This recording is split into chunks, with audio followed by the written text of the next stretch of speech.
அடுத்து மீனை பற்றி சொல்கிறார். நாக்கு அடக்க முடியாமல் அனட்டப்பட்டது. ஒரு தூண்டில போட்டு அதுக்குள்ள சின்னதாக தின்பண்டத்தை வச்சு அந்த நாக்காசை அடக்க முடியாத தின்பண்டத்தை சாப்பிட வந்து தானே மீன் மாட்டிக்கிறது. அதே போல நாக்கு அடக்க முடியாமல் போனால் கர்மயோகியும் சிக்கி கொள்ளுவன். ஆகார நியமங்கிறது ரொம்ப ரொம்ப முக்கியம்.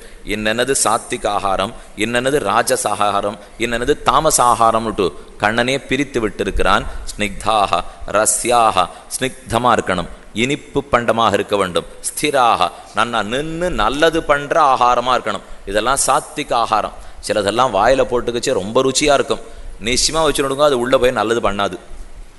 ஆகாரத்தை வாயில் போடச்சே என்னமா இருக்குதுன்னு மட்டும் நினச்சிட்டோம்னா அது உள்ளே போய் நல்லதே பண்ணாது. ஆனால் உள்ளே போகிறச்சே ரொம்ப சிரமப்படுத்தும். நன்னாலேயே ரொம்ப கசக்கராப்பில் இருக்கேன்னா வேப்பங்கொழுந்து பண்ணுற நன்மை வேறு ஏதானு ஒன்று நமக்கு பண்ணிட போகிறதா. அதனால் வாயில் போட்டால் எது ருச்சிக்கிறதோ அது வயத்துக்கு நன்னா இருக்க போகிறது இல்லை, எது வாயில் போட்டால் நன்னா இல்லையோ அது வயத்துக்கு நன்னா இருக்க போகிறது. அதனால் ஆகாரத்தில் பார்த்து உட்கொள்ள வேண்டும். சாத்விக ஆகாரமாக இருக்கணும்னு கண்ணன் சொன்னார். அப்போ எது ராஜாகாரம் எது தாமசாகாரம்னா கட்டு அம்ல லவண தீக்ஷ்ண அத்யுஷ்ண ரூக்ஷவிதாகினா ஆகாராக ராஜசசேஷ்டாக. ரொம்ப உப்பு, ரொம்ப காரம், ரொம்ப புளிப்பு, ரொம்ப கொதிக்கிறது, ரொம்ப குழுகுழுன்னு இருக்குது, எதுவுமே அதீதமாக இருக்கவே கூடாது. மிதமான உப்பு, மிதமான காய்ப்பு, மிதமான புளிப்பு, மிதமான காரம். சில பேர் சாப்பிட்றச்சே கொதிக்க கொதிக்க துவயக்ஷர பானை சாப்பிடணும். அப்படின்னா 2 அக்ஷரத்தோட காலங்கார்த்தால் ஒரு பானை சாப்பிட்றோம் இல்லையோ, அது ரொம்ப கொதிக்க கொதிக்க வாய்ப்புள்ள போனால் தான் ஒரு ராத்திரி முழுக்க தூங்கினது எழுந்து இவருக்கு சக்தி கிடைக்கணும் இல்லையோ.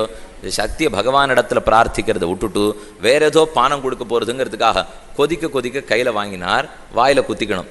ரொம்ப கொதிப்பாகணும், துளி கூட குளிர்ந்துடக்கூடாது, ஆறிடக்கூடாதுன்னார். சில பேருக்கு அப்படியே கொதிக்கக்கூடிய அடுப்புலேருந்தே சாப்பிட்டு பழக்கம். வாங்கிறச்சே கை சுடுறது. அதனால் என்ன பண்ணார், சின்ன துண்டை எடுத்து வாங்கின பாத்திரத்தை துண்டில் சுற்றி வாங்கினுட்டு வாயில் குத்தினுட்டார்.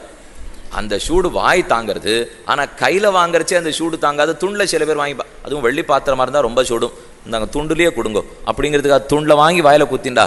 இந்த கொதிக்கிற ஆகாரம்லாம் வாயில் குத்திக்கூடாது. கட்டு அம்ல லவண தீக்ஷ்ண அத்யுஷ்ண ரூக்ஷவிதாகினா ஆகாராக ராஜசசேஷ்டாக. இதெல்லாம் ரஜோகுணத்தவர்களுக்கு விட்டுடுன்னுட்டான். கடைசியாக தமோ குணத்தவர்கள் தெரிவிக்கிறான், இது இத்தனையே தமோ குணம்.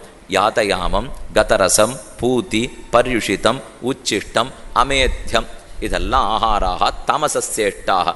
தமோ குணத்தவர்களுக்கு ஆகாரம் யாதயாமம், சமையல் பண்ணி தளிகள் பண்ணி ஒரு ஜாமம் முடிஞ்சு படுத்துனா அதை சாப்பிடக்கூடாதுன்னுட்டான் கண்ணன். அவன் சொல்லியிருக்கிறது ஒரு ஜாமம். நாம் பேசியிருக்கிறதுலாம் இப்போ வாரக்கணக்கை பற்றி. போன வாரம் ஒன்று பண்ணேன், அதை இந்த பொட்டிக்குள்ளே வச்சுருக்கோம். பொட்டியை திறந்தா என்னமோ தெரியல வரிசையாக வளர்ந்துட்டே இருக்குது. அதை சாப்பிடலாமான்னு கேட்டால் கீதை தெரிஞ்சவா சாப்பிட முடியாது. ஏன்னா பண்ணி தளிகை பண்ணி ஒரே ஜாமம், ஜாமத்துக்கு அப்புறம் படுத்துனாலே அந்த பண்டத்தை தூக்கி போட்டுவிட வேண்டியதான். ஆக யாத்தயாமம் கதரசம், இயற்கையான ரசம் படுத்துனாலே அதை சாப்பிடக்கூடாது. பூத்தி அதன் கந்தம் மாறிடுத்துன்னா சாப்பிடக்கூடாது. பர்யுஷித்தம் ஊசிப்படுத்துன்னா சாப்பிடக்கூடாது. நிறைய பேர் இன்னைக்கு இட்லி இன்னைக்கு புளியோதரை இன்னைய விட நாளைக்கு நன்னா இருக்கும்னு சாப்பிட்றவா எத்தனை பேர் இருக்கா தெரியுமோ? இன்னைக்கு இட்லி இருக்குது, நாளைக்கு அதை ஒரு பரட்டுட்டு சாப்பிட்டா ரொம்ப நன்னா இருக்கும். இன்னைக்கு புளியோதரையை பெருமாள் கோவில் இன்னைக்கு கொடுத்தா வச்சுட்டு நாளைக்கு சாப்பிட்டு பாருங்க என்னமா இருக்குங்கிறாடோ இல்லையோ. மொத்தம் கூடாதுன்னுட்டான் கண்ணன். யாதயாமம் கதரசம் பூத்தி பருஷிதம் உச்சிஷ்டம். ஒருத்தர் சாப்பிட்ட மிச்சத்தையும் சாப்பிட்றது கூடாது சிலரை தவிர. தெய்வ உச்சிஷ்டம், பாகவத உச்சிஷ்டம், தகப்பனார் உச்சிஷ்டம், பர்த்தா உச்சிஷ்டம், ஜேஷ்ட பிராத்தா உச்சிஷ்டம், ஆச்சாரிய உச்சிஷ்டம், இவைகளை தவிர மற்ற உச்சிஷ்டங்கள் கூடாது என்ன அழகா வியாக்கியானம் பண்ணியிருக்கார் அந்த கீதைக்கே. உச்சிஷ்டம் த அமேத்தியம், கடைசியாக இறைவனுக்கு காட்டப்படாத உணவு கண்டிப்பாக உட்கொள்ளக்கூடாது. பகவானுக்கு கண்டருள பண்ணின உணவைத்தானே நாம் உண்ண வேண்டும். இந்த உணவு வகைகள்லாம் ஜாக்கிரதையாக இருந்துட்டோம்னா இந்திரியங்கள் கஷ்டமே படாது.